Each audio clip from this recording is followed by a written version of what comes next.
2019-2015-12. Saya di sini akan mewawancara narasumber berprofesi sebagai programmer. Baik, atas hal itu, selamat siang, menuju sore, Pak. Kali ini saya ingin menanyakan secara langsung dengan membuat pertanyaan mengenai profesi yang Bapak pilih selama ini dan sudah melanjutkan yang udah berapa tahun, Pak? Kalau programmer sekitar berarti lebih dari 5 tahun. Kita mulainya langsung ke pertanyaannya, Pak. Bagaimana awal mula Bapak tertarik dalam dunia programmer? Terus ada momen nggak sih atau pengalaman tertentu yang memotivasi Bapak untuk terjun ke programmer? Dulu itu kan saya sekolahnya di SMK ya, sekolah SMK jurusan multimedia. Nah, dari multimedia itu kan mengetahui banyak hal, terutama terkait dengan aplikasi. Nah, kemudian di sana saya melaksanakan magang atau PKL ya. Biasanya kan kalau sekolah kejuruan ada PKL. Nah, PKL-nya itu ada di sebuah perusahaan IT. Jadi perusahaan itu bergerak dalam bidang pembuatan aplikasi ya. Nah, ketika saya melaksanakan praktek kerja industri di sekolah saya, namanya praktek kerja industri. Nah, saya melihat proses pembuatan aplikasi bagaimana, kemudian sampai jadi hasilnya saya mengikuti, dan berikut uang yang dihasilkan oleh perusahaan juga saya tahu.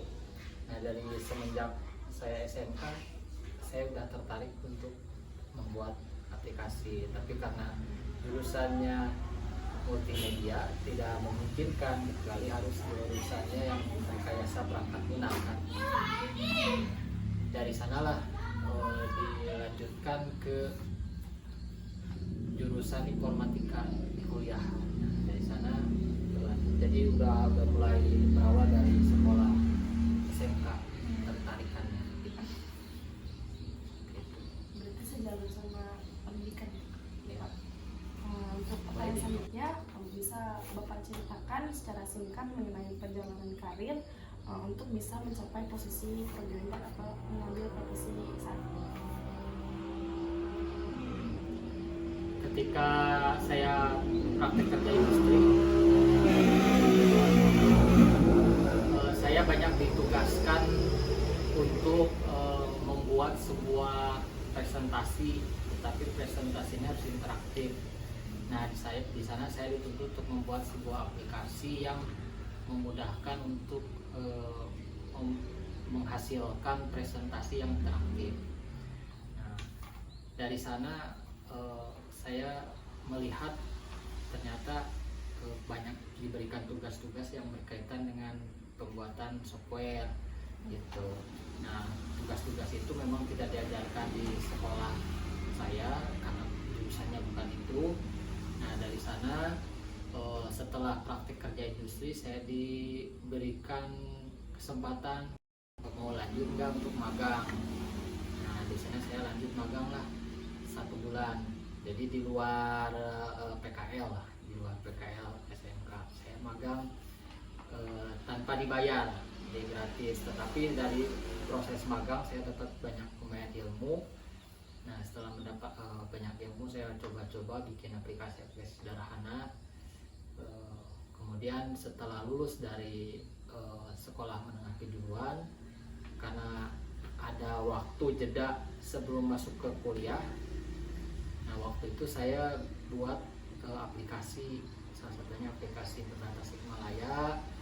Kemudian saya jual aplikasi itu ke perusahaan tempat saya bekerja yang magang dulu, kemudian dijual ke dinas-dinas, saya sendiri yang menjualnya. Nah, mungkin karena ya basic ilmunya tidak cukup mumpuni sehingga aplikasi yang dihasilkan tidak begitu spesifik, jadi masih basic. Nah, tapi ada satu perusahaan yang membutuhkan perusahaan distributor untuk pemasaran, kemudian perusahaan air minum, perusahaan air minum. Nah, saya jual ke sana dengan aplikasi apa adanya, bersih gitu. Nah, dari sanalah mulai menitik karir sebagai pembuat aplikasi, dan hingga saya kuliah pun, walaupun saya masih statusnya mahasiswa, di luar belajar saya membuat aplikasi untuk meneruskan proyek itu. Gitu. Untuk pertanyaan ketiga, apa tantangan yang terbesar yang Bapak pernah hadapi sebagai programmer, dan bagaimana cara mengatasinya? Untuk tantangan terbesar sebagai programmer itu memulai ya. Jadi semuanya itu memulai, karena di dalam programmer itu ada yang disebut dengan terus belajar gitu. Jadi bahasa pemrograman itu tidak selalu sama gitu, pasti ada perubahan gitu, ada harus update lah gitu. Nah, tantangan terbesar itu menyesuaikan, jadi menyesuaikan dengan kebutuhan dari sisi keamanan, sisi AI dan sebagainya, kalau bicara teknis ya gitu. Jadi tantangannya itu ya kita harus selalu up to date terkait dengan bahasa yang kita gunakan dalam project gitu. Berarti cara mengatasinya buat tetap update. Ya, jadi kita update skill. Kalau memang mengkhususkan profesinya di sana ya harus selalu update skill, tetapi tidak mesti semua harus kita pelajari gitu. Ya kita tahu saja basic, karena kan tidak mungkin ada Superman istilahnya semua pemrograman tahu, ahli gitu, enggak. Paling ada pasti orang itu programmer itu ahlinya di satu pemrograman bahasa gitu, atau di satu spesifik bidang gitu. Jadi tidak mungkin semuanya gitu. Apakah ada project yang paling Anda Bapak banggakan? Nah, terus kenapa benar-benar Bapak banggakan sama istimewa banget? Ada salah satu project aplikasi ya. Jadi aplikasi ini kenapa dibanggakan? Karena itu saya buat sendiri gitu. Karena ada beberapa project yang dibuat secara tim, ada yang projectnya dibuat dari nol oleh saya sendiri gitu, tanpa campur tangan orang lain. Itu ada salah satu project aplikasi. Kalau boleh tahu project apa itu? Kalau aplikasinya itu aplikasi Cinta Quran. Nama aplikasinya itu ada di Play Store, karena memang projectnya masih khusus Android ya. Jadi untuk pengguna selain Android belum bisa, tetapi aplikasi itu udah cukup bisa digunakan oleh banyak orang. Dan kalau berbicara manfaatnya, alhamdulillah sudah dirasakan lebih dari 300.000 pengguna. Nah, bagaimana sih Bapak bisa menjaga diri agar tetap update dengan perkembangan teknologi yang terus berubah? Ya tentunya dengan cara membaca, mengikuti terkait perkembangan teknologi tersebut ya. Kalau kita misalkan punya satu proyek yang dikhususkan, ya selalu dipantau gitu perkembangannya gitu. Tahu-tahu kan kayak ada teman saya misalkan kena hack atau apa gitu kan, karena ya namanya sistem kan tidak selalu istilahnya stabil. Nah, bisa terjadi ada istilahnya pihak luar yang ingin acak-acak, atau karena kurang update dengan OS-nya misalkan, nah jadi tidak berfungsi dengan baik. Nah, caranya ya kalau kita punya project selalu dipantau, terus ya tahulah perkembangan pasar teknologi sekarang bagaimana gitu. Menurut Bapak, ada nggak sih keterampilan yang paling utama yang harus dimiliki seorang programmer nih untuk sukses di industri ini? Kalau berbicara dengan pekerja, Menurut Bapak sendiri, apa sih keterampilan yang utama yang harus dimiliki seorang programmer untuk sukses di industri ini? untuk keterampilan utama ya, yang pertama internal dulu dari si individunya, berarti harus memiliki skill dalam bidang yang digelutinya. Itu harus sesuai dengan market atau pasar industrinya. Jadi kalau kita punya skill tapi tidak sesuai dengan pasar industrinya, ya nggak ada yang menggunakan jasa kita. Itu. Kemudian yang kedua tentunya wawasan dan relasi. Nah, wawasan itu bukan hanya sekedar tentang pemrograman, tetapi wawasan terkait dengan pasar kebutuhan industri yang kira-kiranya bisa dimasuki oleh seorang programmer. Kemudian yang kedua relasi. Nah, jadi kalau programmer tidak tahu atau tidak memiliki orang yang berkaitan dengan bidangnya, misalkan kenalan yang bekerja di industri tersebut atau siapapun yang berkaitan dengan profesi itu, nah mungkin akan susah untuk mendapatkan pekerjaan kalau memang ingin berkarir. Nah, tetapi kalau misalkan ingin berwirausaha sendiri, misalkan membuat perusahaan IT sendiri, ya tentunya harus lebih giat lagi untuk mencari relasi gitu kan. Jadi relasi itu apakah itu mau berkarir bekerja di tempat atau di perusahaan orang lain ataupun kita membuka usaha sendiri, tetap itu penting. Jadi harus ada di dalam diri seorang programmer gitu kalau mau sukses di industri itu gitu. Nah, untuk bagaimana sih Bapak menangani stres Bapak yang sering muncul di dalam dunia kerja programmer? Kadang-kadang muncul error atau yang sebagainya. Kalau untuk teknis, biasanya kalau misalkan lagi stuck ya, lagi ngoding stuck, error misalkan, nah hal yang pertama ya kita lihat dulu ya errornya bagaimana. Kalau misalkan ternyata tidak menemu bugnya,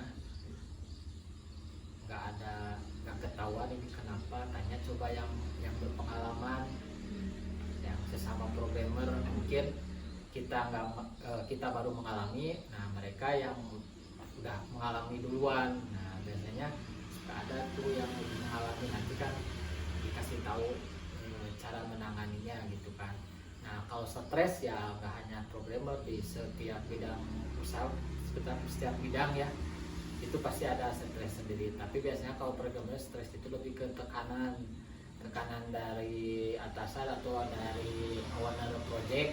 Biasanya kalau misalkan terkait deadline harus selesai tanggal sekian, nah ada baiknya mencegah lebih baik daripada mengobati kan, istilahnya gitu ya. Jadi sebelum misalkan projectnya deadline-nya misalkan kita menentukan 1 minggu misalkan, nah kita bilangnya ke si owner project atau ke orang yang membutuhkan project tersebut dari kita, dilebihkan oleh kita deadline-nya. Mungkin ini projectnya misalkan kita lebihkan 2 kali lipat misalkan. Secara kemampuan kita menganalisa, wah ini paling 1 minggu udah selesai ya. Nah, kita bilang ke sana paling 2 minggu gitu, supaya ada spare 1 minggu buat kita kalau misalnya ada error, ada bug, ada kendala mendadak, nah kita mesti ada jeda, ada untuk menghilangkan stresnya lah istilahnya.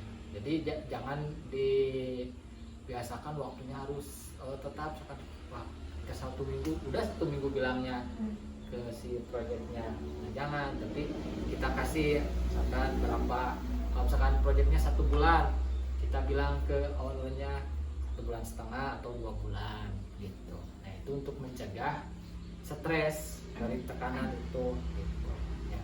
Kalaupun misalkan udah terjadi, nah kalau kejadian ya mau tidak mau kita harus cari orang yang berpengalaman ya untuk membantu kita gitu. Kalau misalkan udah stuck nggak nggak bisa apa-apa gitu.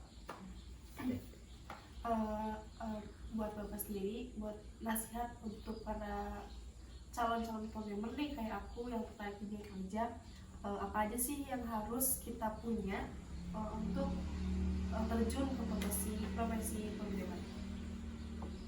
Kalau terjun kan saingannya banyak ya, satu Indonesia belum yang luar negeri ya, lulus misalkan semuanya dari teknik informatika. Nah, kalau misalkan perusahaan, kita berbicara perusahaan ya. Jadi perusahaan itu untuk saat ini tidak hanya melihat orang yang punya skill saja gitu, tapi melihat bagaimana dia berkomunikasi, bagaimana dia bertanggung jawab gitu. Nah, tapi kalau untuk melihat ke sisi itu kan masih lama juga ya. Nah, kita selama masih kuliah, cobalah belajar bukan hanya mengandalkan yang dikasih oleh dosen. Kita bikin proyek-proyek sendiri gitu, proyek-proyek di luar apa yang ditugaskan di kampus. Terus gabung misalkan keluar kampus sesama yang cari proyek-proyekan magang misalkan yang berkaitan dengan profesi itu programmer, cari di luar atau open project kita walaupun statusnya masih kuliah. Kan banyak tuh di website open project, nggak bisa lewat mana lah gitu, tinggal cari aja lah ya. Intinya kita selangkah lebih maju dari teman-teman kita yang masih belajar gitu. Kalau teman-teman masih belajar saja hanya dikasih sama kampus, nah kita udah open project gitu. Nah, untuk apa? Untuk melatih keterampilan, karena keterampilan itu didapat dari mengerjakan project gitu, bukan dari tugas gitu, bukan hanya tugas saja. Kalau kita langsung terjun ke projectnya, nah kita akan tahu dan paham, oh seperti ini. Nah terus kita juga akan tahu industrinya bagaimana gitu kan, kebutuhan industrinya bagaimana. Nah coba kalau teknis nih, saya langsung ke teknis aja biar cepat ya. Kalau kita menggunakan media sosial, coba gabunglah ke grup-grup yang berkaitan dengan profesi itu. Misalkan kalau di IG atau di Facebook atau di mana di TikTok, nah coba follow yang orang-orang programmer gitu. Misalkan follow orang yang bekerja di perusahaan startup, nah follow gitu. Nah nanti kan kita tahu kemana arah industri ini gitu dan kebutuhannya seperti apa. Nah di sana kita dapat tuh relasi proyek-proyeknya kayak gimana. Nah kita akan terbuka wawasan, jadi nggak bingung lagi. Setelah lulus kuliah udah kita udah punya proyek sendiri. Nah bikinlah portofolio dari sekarang. Kalau kita punya medsos apa, IG, portofolionya apa, bikin proyek apa lah gitu. Pokoknya selalu bikin portofolio. Nanti setelah banyak portofolio, ketika waktunya lulus kita cari pekerjaan, nanti kan si HRD nanya, udah bikin apa? Nah, ini portofolio. Jadi bikin dari sekarang. Gitu. Kalau bisa kayak influencer lah, udah banyak follower, tapi followernya khusus di bidang IT, misalkan kayak gitu. Bikin tutorial. Cukup sekian untuk pertanyaan wawancara ini. Terima kasih Pak udah meluangkan waktunya, udah sharing-sharing desain juga, udah ngasih menceritakan pengalaman di dunia programmer yang udah 5 tahun ya Pak. Lebih. Untuk selanjutnya mungkin aku harap mungkin kedepannya aku bisa menjadi seperti Bapak untuk bisa terjun di programmer. Mungkin cukup sekian dari saya. Terima kasih Pak. Assalamualaikum warahmatullahi wabarakatuh.